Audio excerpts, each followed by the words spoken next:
આ મોડેલની મદદથી આપણે સંખ્યાની ગોઠવણીની સમજ મેળવી શકીએ છીએ. તો આપણે સંખ્યા 6 ને ગોઠવીશું. તો સંખ્યા 6 ને આ એક આડી હરોળમાં ગોઠવી શકાય છે, એટલે 1 એ 6 નો અવયવ થશે.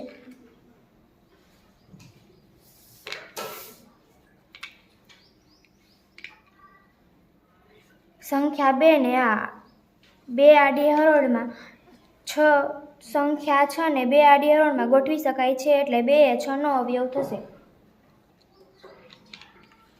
સંખ્યા 6 ને આ 3 આડી હરોળમાં ગોઠવી શકાય છે, એટલે 3 એ 6 નો અવયવ થશે. સંખ્યા 6 ને 4 આડી હરોળમાં પૂર્ણ રીતે ગોઠવી શકાતા નથી, એટલે 4 એ 6 નો અવયવ થશે નહીં.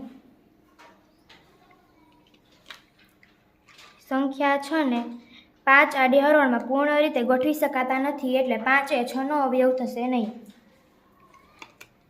સંખ્યા 6 ને 6 આડી હરોળમાં ગોઠવી શકાય છે, એટલે 6 એ 6 નો અવયવ થશે, એટલે 6 ના અવયવ 1, 2, 3 અને 6 થશે.